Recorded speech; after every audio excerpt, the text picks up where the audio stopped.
Investigations into Takeoff's death rages on, with shocking information being released in court. Most surprising is that the man alleged to be the rapper's killer tried to run to Mexico. The plot continues to thicken as questions like who paid his bond, which was set at a whopping $1 million, and why is Offset being dragged into all this, yet he was not present when Takeoff died. Let's uncover the drama that transpired after the tragic death of Takeoff's death. Many people agree that Takeoff did not deserve to die the way he did. He was the kind of rapper who never started any beef with anyone else. He was always chill and would quietly blend into the background. Unlike the other Migos members, he was never involved in any sort of drama or even on the wrong side of the law, unless he was with Quavo and Offset. Offset has been incarcerated before in Georgia's DeKalb County Jail for violating his probation that he had received due to prior felony convictions for burglary and theft. Quavo, on the other hand, has been involved in internet drama before, such as his beef with his ex-girlfriend Saweetie regarding cheating and physical abuse. In fact, Takeoff seemed like a neutral party when Quavo and Offset had a falling out, which is yet to be resolved, as we will later see in this video. During this time, fans noticed that Offset unfollowed Quavo and Takeoff on Instagram. Not long after, Cardi B, Offset's wife, followed suit and unfollowed the two Migos rappers. Seeing this, Quavo also decided to unfollow Offset and Cardi. Takeoff did not unfollow anyone and seemed neutral in whatever was happening behind the scenes. Even when the Migos were beefing with other artists, only Takeoff would receive an apology. For example, when Migos was beefing with XXXTentacion, it was Offset who sparked it off, leading to a physical altercation where Migos jumped X. The back and forth between Offset and the young rapper would later lead to a physical fight in November 2017. X claimed that the Migos trio jumped him and shared videos with his swollen face. I ain't mad, cause I got 35-year-old niggas scared to fight me and shit. Y'all niggas this Quavo, Offset, that what's it called? Lift off, all y'all. Despite this altercation, X still went ahead to apologize to Takeoff on Instagram, admitting that he had no beef with him, but with his band members. From the bottom of my heart, I apologize to you, X wrote. You only got caught in the crossfire of your bloodline. Blessing. It was just hard to hate or beef with Takeoff. So when the news that he had been gunned down hit the headlines, everyone was shocked. The world wanted to know how it happened, and most importantly, who had shot him and why. It didn't take long for people to know what exactly had transpired the night Takeoff died. We are following more breaking news in Texas, where a member of the popular rap group Migos has been shot and killed. On November 1st, 2022, Takeoff and his uncle, Quavo, attended a private party thrown by Jay Prince at 810 Billiards and Bowling in the Green Street commercial development part of Houston, Texas. Around 1 a.m., after the party ended, around 34 people gathered outside the bowling alley. As the crowd watched a dice game being played, multiple shots were fired. Takeoff was hit multiple times in the head and torso. The Houston Police Department also reported at a press conference at the time that 2 other people were shot at the party and were taken to the local area hospital in private vehicles. One of them, a 23-year-old man, had non-life-threatening injuries. However, the other victim, a 24-year-old female, was shot in the head and spent a week in the hospital. Luckily, she survived. At first, reports stated that Takeoff had been shot after an argument ensued over a dice game that was being played. However, according to the investigations by detectives from the Houston Police Department, the rapper was not even the intended target. He had been shot by accident. The rapper's record label, Quality Control, also confirmed that he was killed by a straight bullet. At first glance, one would view Takeoff's death as an accident. It is evident that the rapper did not have beef with anybody. Therefore, it ruled out any possibility that anyone would have wanted the soft-spoken rapper dead. Clearly, he was caught in the crossfire. However, as more details began to come to light regarding the situation, it became evident that his uncle had played a big role in his death. So what exactly happened that night? Reports supported by police investigations showed that Quavo was watching the dice game at the mall. His nephew Takeoff was standing a few feet behind him. As Quavo watched the game, a man who was later identified as Michael Prince approached him. Michael was accompanied by 2 young black men, later identified as Cameron Joshua and Christopher Watkins, and an argument ensued. One of Quavo's associates, Willie Bland, was standing next to Quavo as this was happening. While all this took place, Takeoff was standing just a few feet behind his uncle, minding his business. Video evidence obtained showed that Quavo and the 2 younger men had been involved in a dice game inside the bowling alley. Quavo turned away from the men as Joshua started to pull out a gun. Seeing this, Bland reached out and punched him. According to Bland, he thought the 2 wanted to rob Quavo. Bland had good reason to believe this, as Christopher Watkins was a known criminal in Houston. Just a few months earlier, he had been arrested for bank jugging. For those unfamiliar with the crime, it is when a suspect observes customers entering and exiting a bank branch,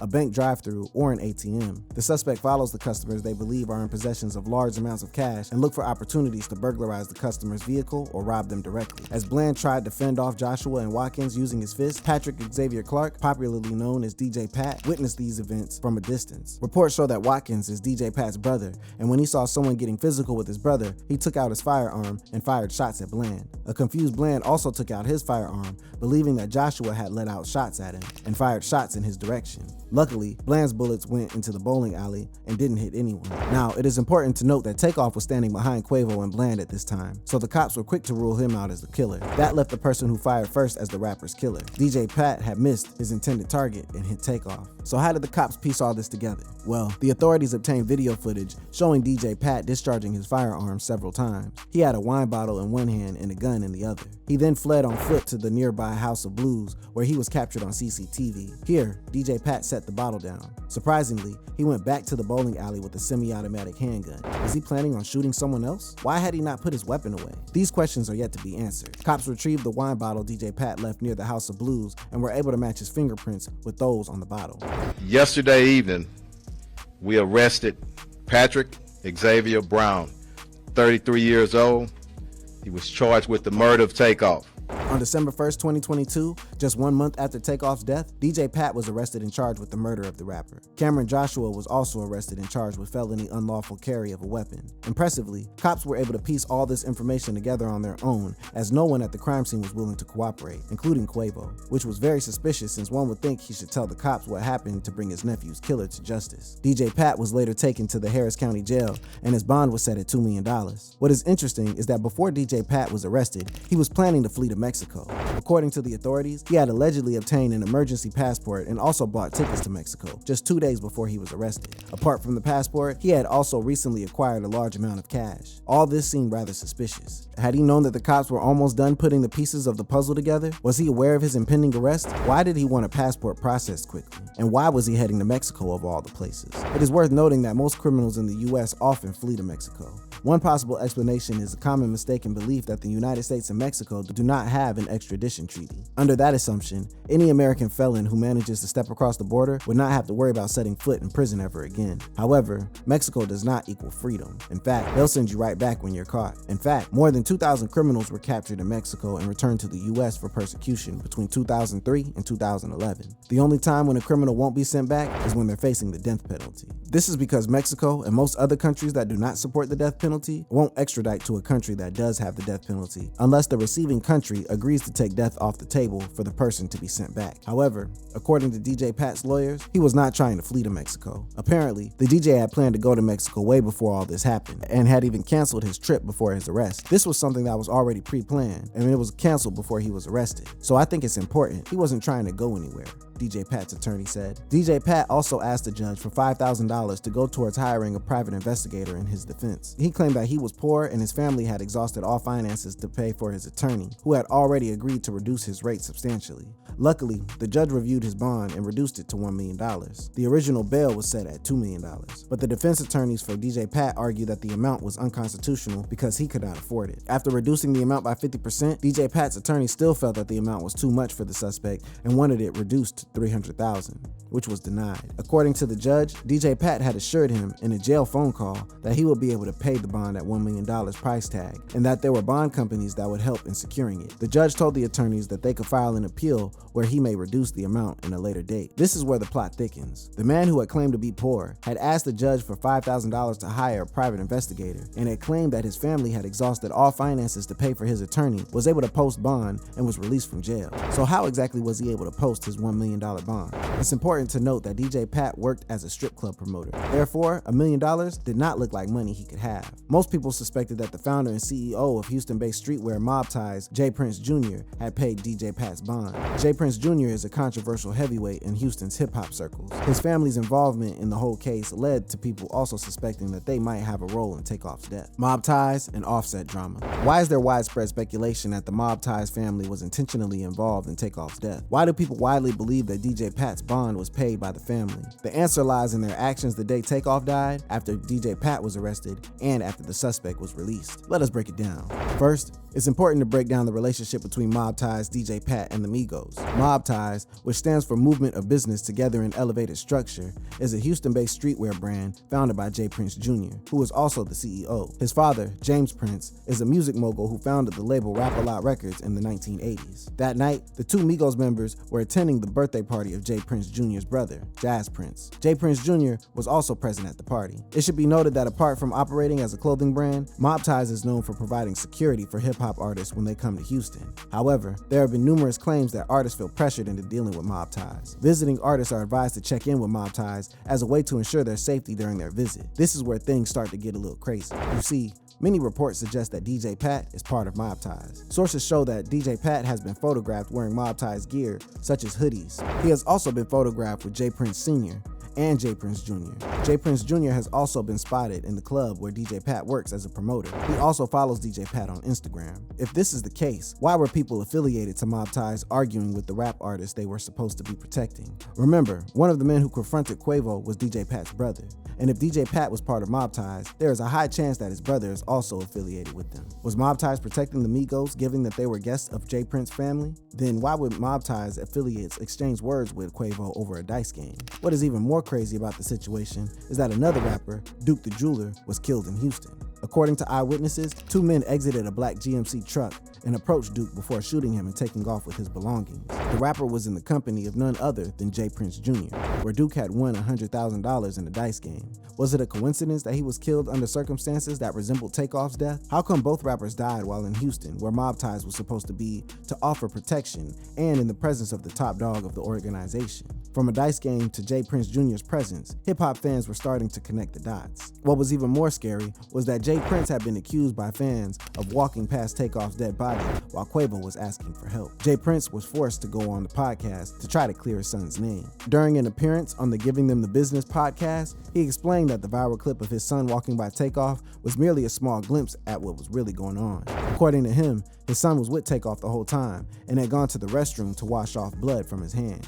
You know, one of the biggest lies that was told was that he walked by Takeoff's body as if he was heartless and didn't care, J. Prince said. And in reality, Junior, my cousin Michael, that's here with me, they were there with Takeoff from the beginning to the end. Even when they walked by, they took 3 seconds of an hour in some situations when Mike and Junior were walking by. He continued by saying he actually went in the restroom to wash blood off his hands when he had reached up under Takeoff's head to pick him up and his fingers went in it. Jazz, J. Prince Jr.'s brother, took to Instagram to share his condolences with the world, saying, "I never like to hear about things like this happening anywhere, especially in my city and to my family. When I got woken up with the call about this, I couldn't believe it. I'm with you, my brother Quavo. Prayers to all of you who are hurting. R.I.P. Takeoff." When DJ Pat was able to post his $1 million bail, there was wide speculation that mob ties had helped him out. After all, they did have that kind of money. On the other hand, DJ Pat did not. Remember, he had claimed to be poor. He asked the judge for $5,000 to hire a private investigator and had claimed that his family had exhausted all finances to pay for his attorney. Was he lying to seek sympathy from the judge, or was he really broke? So who paid the $1 million bond?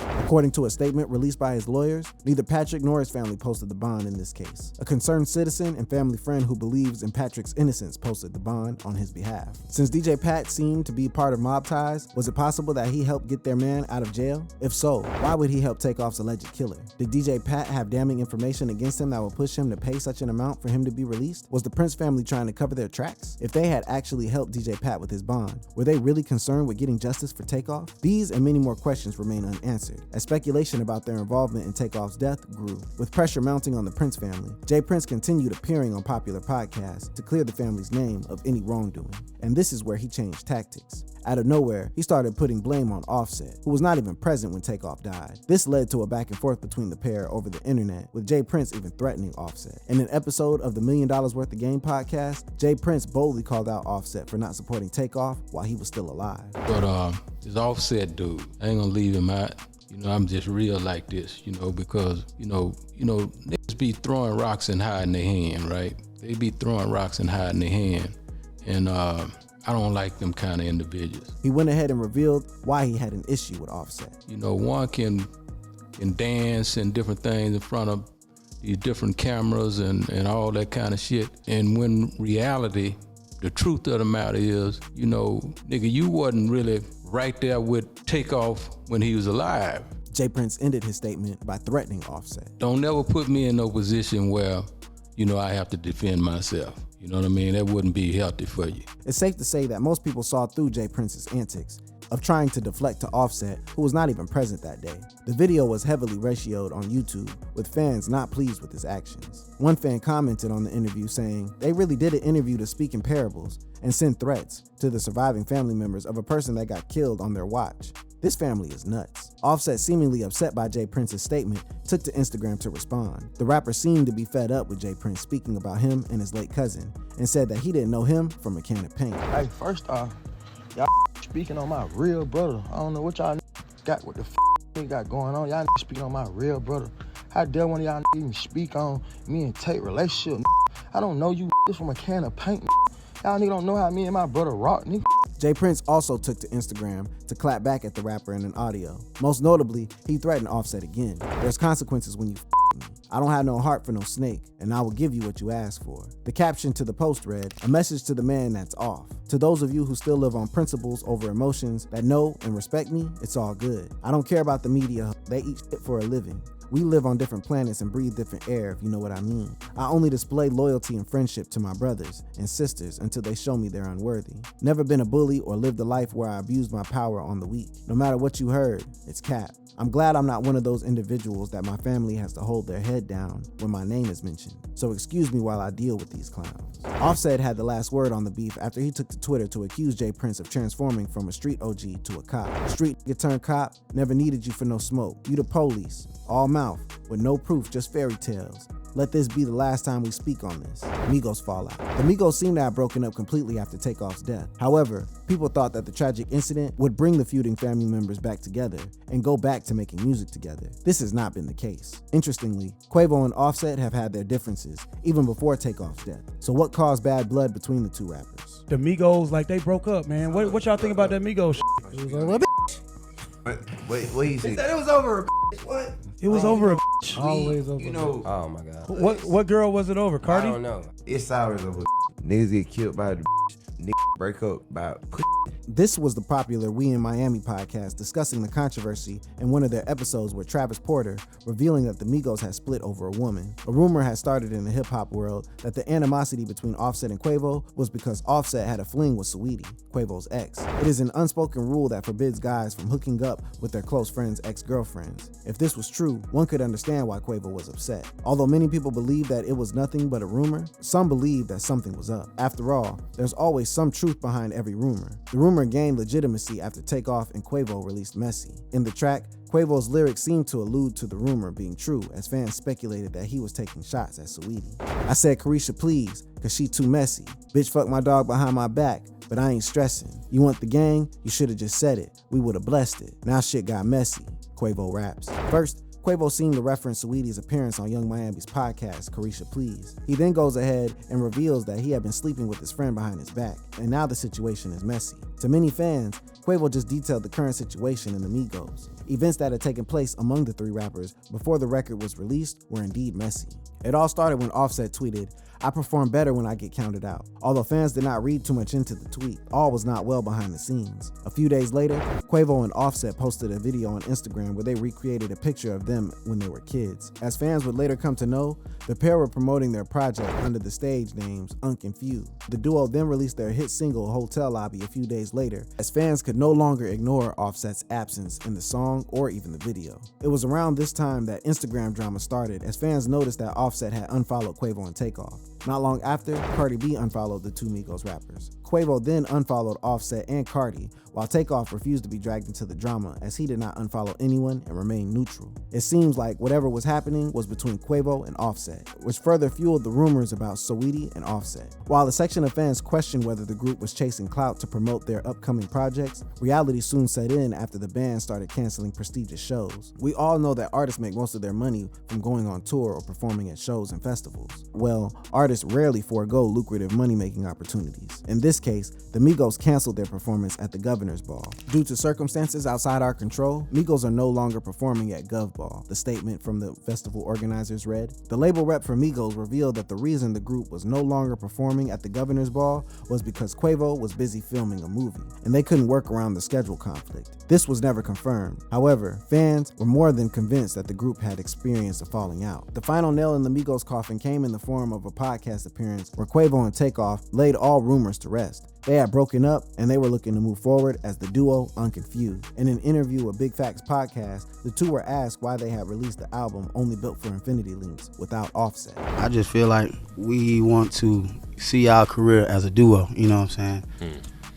Because, you know, we just came from a loyal family, you know what I'm saying, that's supposed to stick together. And, you know, sometimes when don't work out, it ain't meant to be. It was also revealed that the group's falling out was because of a lack of loyalty, which more than confirmed the relationship between Offset and Sweetie. Seems like Offset had been disloyal to his buddy and hooked up with his ex. We just stand on loyalty, you know what I mean? We stand on real deal loyalty. And, you know, sometimes that ain't displayed.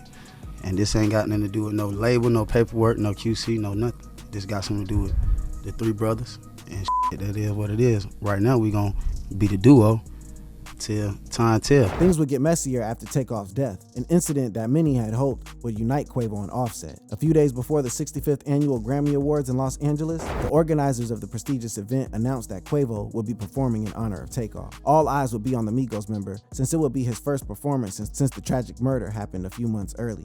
Fans held their breath as they hoped that Offset would perform alongside his former bandmate to honor their late family member, since this would be a sign of a reunion. However, fans were treated to drama. Before the performance began, Offset could be seen being escorted out by security. As the crowd waited for Quavo to take the stage and perform his tribute, there was trouble brewing backstage. According to numerous reports, a fight broke out between the two rappers just before Quavo went on stage to perform his tribute to Takeoff, Without You. Rumor has it that the Grammy organizers wanted Offset to take part in the tribute performance, but Quavo adamantly refused. This led to a brief scuffle before both guys were separated. After Offset was escorted out, Quavo appeared on stage a moment later and performed his tribute, accompanied by the gospel group Maverick City Music. Offset was quick to deny the rumor the next day in a tweet saying, "What the I look like fighting my brother? Y'all is crazy."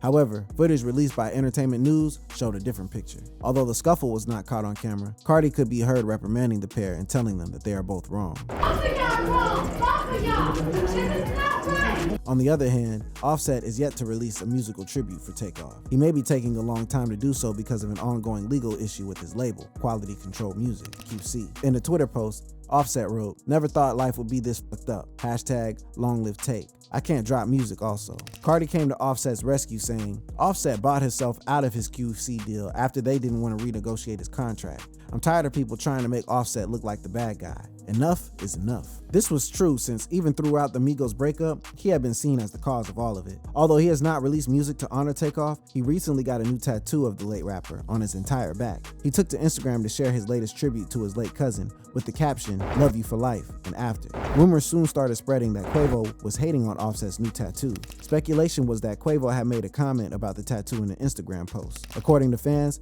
Quavo took shots at Offset with the post. In the post, Quavo was standing on a military plane. However, the caption is what everybody had an issue with. "Rocket power. It's in you, not on you," the caption read. There was immediate backlash as fans criticized his actions, terming them as petty and childish. However, many people did come to his defense. Most notably was his mom. In an effort to stop the negativity and avoid a larger rift between the family members, Quavo's mom posted, "One of my grandson Takeoff's favorite quotes is, 'It has to be in you, not on you. We give God praise for giving it.' To Quavo and Takeoff, long live Takeoff, the Rocket Man." Quavo has not been on good terms with some of his closest family members, which may be stressful for anyone. This could have translated into his music, as he has only released 2 tracks after the tragic passing of Takeoff, Greatness and Without You, both tributes to his late nephew. His previous project with his nephew, Only Built for Infinity Links, which debuted at number 7 on the US Billboard 200 chart, has generally performed well, but being alone may come with some extra pressure. Remember, Quavo is used to working and succeeding with his family by his side. Many people wonder how he will be able to cope with being a solo act. Although he has a new album in the works, he has dispelled any hopes of working with Offset in the future on the track Greatness. According to him, Takeoff's death was a final nail in the Migos' coffin. So don't ask about the group. He gone, we gone. Young can't come back, Quavo raps. The tribute to Takeoff, titled Rocket Power, will gauge whether he will remain on top in the hip-hop game or disappear into irrelevance. On the other hand, Offset has been unable to release music because of his label. As both artists struggle to get their rap careers back on track, they can delight in the fact that the authorities are doing their best to get justice for Takeoff. With the arrest of DJ Pat and confirmation that he actually fired the shots that killed their bandmate, they can only hope that justice will be served and that they can finally get some closure. If you enjoyed watching this video, click on one of the boxes playing on your screen to watch more similar content.